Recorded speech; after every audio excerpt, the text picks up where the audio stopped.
Hello students, O2IS academy में आपका बहुत बहुत स्वागत है। जैसा कि आप जानते हैं कि आपका HCS का जो प्रीलिम्स है वो ऑलरेडी हो चुका है और HCS के मेंस को यहाँ पर टारगेट करने के लिए हम जुलाई और अगस्त के मंथ के 2022 के जो करंट अफेयर्स हैं वो यहाँ पर कवर कर रहे हैं।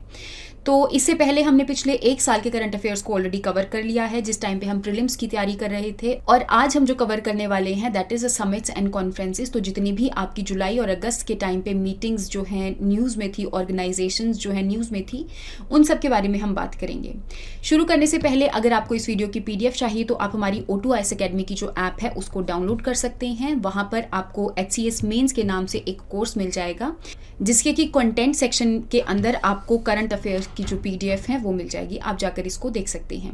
इसके अलावा मेंस की टेस्ट सीरीज भी हमारी ऐप के ऊपर अवेलेबल है, तो आप जाकर इसको भी प्रैक्टिस कर सकते हैं। तो बात करते हैं सबसे पहली न्यूज़ के बारे में। तो यहाँ पर जो यूनेस्को की एक कमेटी बनाई जाती है जो कि इंटेंजिबल कल्चरल हेरिटेज के लिए रिस्पॉन्सिबल रहती है। दैट मीन्स अगर कोई भी ऐसी साइट है जिसको इंटेंजिबल कल्चरल हेरिटेज की लिस्ट में डालना होता है तो वो एक पर्टिकुलर कमेटी द्वारा होकर गुजरती है। तो उस कमेटी के अंदर इंडिया को भी अभी मेंबर बना दिया गया है। तो अगर मैं बात करूं इस कन्वेंशन के बारे में तो inter governmental committee of UNESCO ये एक कन्वेंशन है जो कि 2003 के अंदर बनाई गई थी और ये इन्फोर्स कब हुई थी तो 2006 के अंदर इसको इन्फोर्स किया गया था। अगर मैं बात करूं कि क्या इंडिया को यहाँ पर सबसे पहली बार इलेक्ट किया गया है इस कमेटी के अंदर, तो नहीं, इससे पहले भी इंडिया ने 2 बार इस कमेटी के अंदर सर्व कर चुके हैं, जैसे कि 2006 से लेकर 2010 के लिए और फिर 2014 से लेकर 2018 के लिए। और अभी जो थर्ड टाइम इंडिया को इस कमेटी का मेंबर बनाया है तो 2022 से लेकर 26 तक के लिए बनाया है। इसके अलावा अगर मैं बात करूं तो इस कमेटी को 4 साल के लिए इलेक्ट किया जाता है, जो कि मैंने आपको बताई दिया है कि ये 4-4 साल की टर्म्स हैं। तो अगर मैं बात करूं कि हमारे इंडिया के अंदर यूनेस्को की इंटेंजिबल कल्चरल हेरिटेज जो लिस्ट है उसके अंदर कितनी साइट्स इंक्लूडेड हैं, तो यहाँ पर 13 साइट्स जो है वो पहले से ही थी। 2017 तक यहाँ पे 13 साइट्स ऑलरेडी इसके अंदर इंक्लूड हो चुकी थी।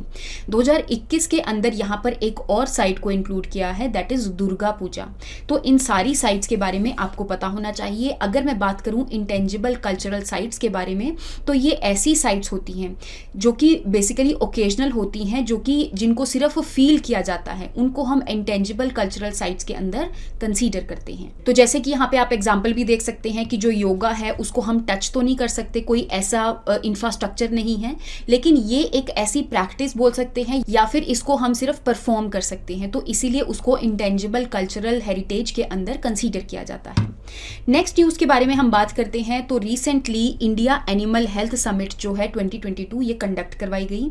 यहाँ पर 2 ऑर्गेनाइजेशन इसके लिए रिस्पॉन्सिबल थी जिन्होंने इसको कंडक्ट करवाया था। तो पहली है Indian chambers of food and agriculture and the second is agriculture today group.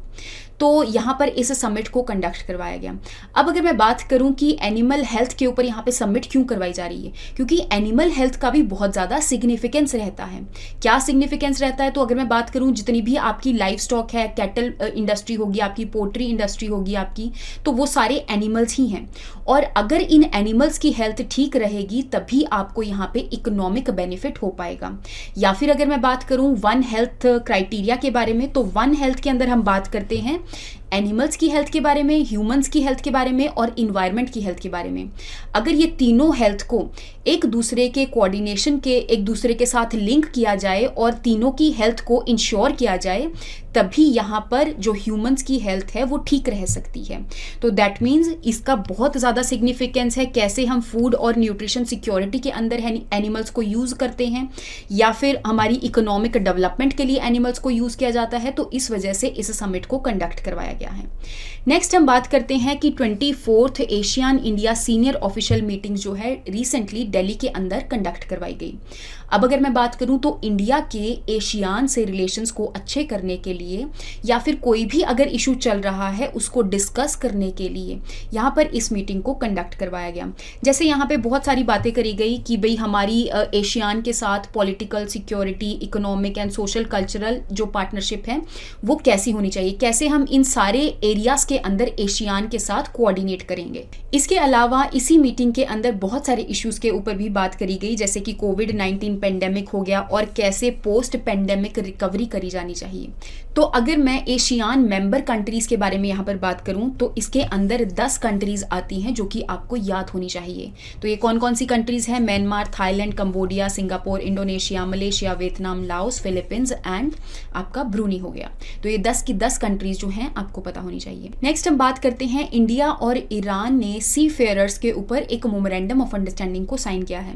अगर मैं सी फेयरर्स की बात करूं तो यहाँ पे ऑलरेडी एक कन्वेंशन एग्जिस्ट करती है जिसको हम international convention on standards of training, certification and watch keeping for seafarers के नाम से जानते हैं, जो कि अलग अलग टाइम पे यहाँ पर इन्फोर्स हुई और उसके बाद इसको अमेंड भी किया गया।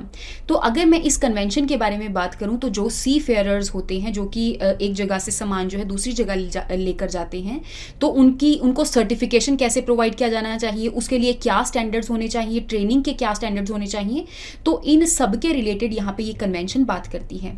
तो रिसेंटली इंडिया और ईरान ने इस कन्वेंशन के अंदर जो स्टैंडर्ड्स हैं उनको और ज़्यादा स्मूदन करने के लिए एक दूसरे के साथ मेमोरेंडम ऑफ अंडरस्टैंडिंग को साइन किया है, ये आपको पता होना चाहिए। नेक्स्ट हम बात करते हैं कि इंडिया के जो मिनिस्टर्स हैं उन्होंने तजिकिस्तान के मिनिस्टर्स के साथ भी यहाँ पर बायलैटरल मीटिंग को कंडक्ट करवाया है। तो जो भी आपकी कंट्रीज न्यूज़ में रहती हैं उन कंट्रीज़ के बारे में आपको पता होना चाहिए, इवन उनकी जो नेबरिंग कंट्रीज़ हैं उनके बारे में भी पता होना चाहिए। दैट मीन्स अगर मैं मैप के बारे में बात करूँ तो वर्ल्ड मैप जो है वो ब्रॉडली आपके टिप्स पर होना चाहिए। इसके अलावा अगर मैं बात करूँ कि इस मीटिंग के अंदर क्या बात करी गई, तो इन्वायरमेंट सस्टेनेबिलिटी के लिए यहाँ पे अलग अलग चीज़ों के ऊपर बात करी गई, जैसे कि डिजास्टर मैनेजमेंट के ऊपर क्या किया जाना चाहिए, स्पेस टेक्नोलॉजी के ऊपर स्पेस टेक्नोलॉजी को पीसफुली कैसे यूज़ किया जाना चाहिए, देन इज ग्लेशियर्स को मॉनिटर करने के लिए, वाटर रिसोर्सेज के अंदर रिसर्च करने के लिए, तो इन सब चीज़ों के बारे में यहाँ पर बात करी गई। तो अगर मैं तजिकिस्तान के बारे में बताऊँ तो ये एक सेंट्रल एशियन कंट्री है। इसके अलावा अगर मैं सेंट्रल एशियन कंट्रीज़ के बारे में बात करूँ तो यहाँ पे कजाकिस्तान हो गया, किर्गिस्तान, तजिकिस्तान, उज्बेकिस्तान है ना, ये सारी की सारी कंट्रीज इसके अंदर लाई करती हैं। और अगर मैं तजिकिस्तान के बारे में बात करूं तो ऊपर इसको कौन सी कंट्री बॉर्डर करती है? किर्गिस्तान होगी, देन इज चाइना होगी, अफगानिस्तान होगी, उसके बाद उज्बेकिस्तान होगी। तो ये कुछ चीज़ें आपको पता होनी चाहिए। नेक्स्ट हम बात करते हैं कि एक पार्टनरशिप है जिसका नाम है मिनरल्स सिक्योरिटी पार्टनरशिप। तो यहाँ पर ये जो पार्टनरशिप है वो यूएसए ने शुरू करी थी और इसके अंदर आपकी बहुत सारी जो कंट्रीज हैं वो लाई करती हैं। अगर आप इसके अंदर ध्यान से देखेंगे तो इंडिया इसका मेंबर नहीं है। तो अगर मैं बात करूं कि इस पार्टनरशिप को किस चीज़ के लिए बनाया गया था, जैसा कि आप जानते हैं कि जो क्रिटिकल मेटल्स होते हैं, क्रिटिकल मिनरल्स होते हैं, जिसके अंदर आपका कोबाल्ट, निकल और लिथियम आ गया, इसके अलावा भी बहुत सारे क्रिटिकल मिनरल्स होते हैं और इवन आपके जो 17 रेयर अर्थ मेटल्स होते हैं वो भी इसी के अंदर इंक्लूड किए जाते हैं। तो अब इन सारे क्रिटिकल मिनरल्स का बहुत ज़्यादा यूज़ देखने को मिल रहा है अलग अलग इंडस्ट्रीज़ के अंदर। फॉर एग्जाम्पल अगर मैं लिथियम की बात करूं तो लिथियम आयन बैटरीज जो हैं वो बनाई जाती हैं और इसके अलावा जो आपके रेयर अर्थ मेटल्स हैं उनका बहुत ज़्यादा यूज़ है सेमीकंडक्टर्स की चिप्स वगैरह बनाने के लिए या फिर इलेक्ट्रॉनिक्स के अंदर अलग अलग चीज़ों को बनाने के लिए, मैन्युफैक्चर करने के लिए। तो इन सब की बहुत ज़्यादा डिमांड जो है वो सामने देखने को मिल रही है। अब होता क्या है कि जो चाइना है इस चीज़ के अंदर बहुत ज़्यादा डोमिनेंस दिखा रहा है। तो क्योंकि हमें चाइना के ऊपर डिपेंड ना होना पड़े इसलिए यूएसए ने इस पार्टनरशिप को शुरू किया था, जिसके अंदर वो सारी कंट्रीज़ हैं जिन सारी कंट्रीज़ के अंदर जो रेयर अर्थ मेटल्स हैं या फिर जो क्रिटिकल मिनरल्स हैं वो बहुत ज़्यादा क्वांटिटी में देखने को मिल रहे हैं। अब अगर आप बात करोगे कि इंडिया तो इसका मेंबर नहीं है, तो इंडिया जो है इसका मेंबर बनने की कोशिश कर रहा है। इसके अलावा भी इंडिया बायलैटरल मीटिंग्स वगैरह कंडक्ट कर रहा है। जैसे अगर मैं बात करूं कि रिसेंटली इंडिया ने ऑस्ट्रेलिया के साथ क्रिटिकल मिनरल्स के ऊपर ही इन्वेस्टमेंट पार्टनरशिप करी है, क्योंकि जो ऑस्ट्रेलिया है उसके अंदर जो क्रिटिकल मिनरल्स हैं बहुत ज़्यादा क्वांटिटी में देखने को मिलते हैं। तो इंडिया ने ऑस्ट्रेलिया के साथ मिलकर इस पार्टनरशिप को शुरू किया है ताकि जितनी भी सप्लाई चेन है इन सारे रेयर अर्थ मेटल्स की या फिर क्रिटिकल मिनरल्स की जो सप्लाई चेन है उसको डिसरप्ट ना किया जा सके। और ऑस्ट्रेलिया जो है उन्होंने ये भी बोला है कि हम इंडिया के अंदर कुछ इन्वेस्टमेंट जो है इस फील्ड के अंदर करने वाले हैं। नेक्स्ट हम बात करते हैं I2U2 मीटिंग के बारे में। रिसेंटली सबसे पहली बार I2U2 मीटिंग जो है उसको कंडक्ट करवाया गया, वो भी वर्चुअल मोड में कंडक्ट करवाया गया। तो अगर मैं इस ग्रुप के बारे में बात करूं तो पिछले साल ही अक्टूबर 2021 के अंदर इस ग्रुप को बनाया गया था, जिसके अंदर आपको 4 कंट्रीज जो हैं वो देखने को मिलती हैं। अगर मैं इस ग्रुप के बारे में बात करूं तो इसको वेस्ट एशियन क्वाड के नाम से भी जानते हैं। क्वाड के अंदर आपकी 4 कंट्रीज इंक्लूडेड रहती हैं, इंडिया हो गया, जापान, ऑस्ट्रेलिया एंड USA। तो इसमें से एक USA है और एक इंडिया है, इसके साथ 2 और कंट्रीज हैं, दैट इज UAE एंड आपका इजराइल हो गया। तो इन चारों कंट्रीज ने इस ग्रुप को बनाया है और ये जो ग्रुप है तो एक दूसरे कंट्रीज की यहाँ पे जो भी इश्यूज सामने देखने को मिल रहे हैं उन सारे इश्यूज को सॉल्व करने की ये बात करते हैं, जैसे कि मैरीटाइम सिक्योरिटी हो गया, इंफ्रास्ट्रक्चर एंड ट्रांसपोर्ट से रिलेटेड जितने भी इशू हैं एक दूसरी कंट्री के साथ ये कोऑपरेट करने वाले हैं। तो अगर मैं बात करूं जैसे कि रिसेंटली UAE ने हमारे इंडिया के अंदर फूड पार्क्स बनाने की बात करी है। इसके अलावा आपको देखने को मिलेगा कि यहाँ पे रिन्यूएबल सोर्सेज ऑफ एनर्जी के प्रोजेक्ट्स भी लाए जा रहे हैं गुजरात के अंदर, और यहाँ पे जो आपका I2U2 ग्रुप है वो जो कंट्रीज हैं इंडिया के अंदर इन्वेस्ट कर रही हैं। नेक्स्ट हम बात करते हैं global platform for disaster risk reduction 2022। तो रिसेंटली इस कॉन्फ्रेंस को कंडक्ट करवाया गया इंडोनेशिया के अंदर और अल्टीमेटली इस कॉन्फ्रेंस में से सामने निकल कर आया बाली एजेंडा फॉर रेजिलियंस। तो अगर मैं बाली एजेंडा फॉर रेजिलियंस के बारे में बात करूं तो इस कॉन्फ्रेंस के अंदर यही बात करी गई है कि आगे आने वाले टाइम में आपको और बहुत सारे डिजास्टर्स देखने को मिलेंगे। उन सारे, जैसे कि आपका कोविड-19 पेंडेमिक आया था, है ना, इसके रिगार्डिंग जितने भी डिजास्टर्स हैं उन सबको मिटिगेट करने के लिए यहाँ पे क्या क्या एफर्ट्स लिए जाने चाहिए और कैसे जो सस्टेनेबल डेवलपमेंट गोल्स हैं उनको अचीव किया जाना चाहिए। तो इन सब चीज़ों के ऊपर यहाँ पे बात करी गई है। तो यही है आपका बाली एजेंडा फॉर रेजिलियंस। इसकी एक पर्टिकुलर थीम भी थी, फ्रॉम रिस्क टू रेजिलियंस। तो इन सब चीज़ों के बारे में आपको पता होना चाहिए। नेक्स्ट हम बात करते हैं ब्रिक्स के बारे में। तो रिसेंटली चाइना की प्रेसिडेंसी के अंडर यहाँ पर ब्रिक्स की labour and employment ministers meeting को कंडक्ट करवाया गया, जिसके अंदर हमारे minister of labour and employment ने यहाँ पर पार्टिसिपेट किया था।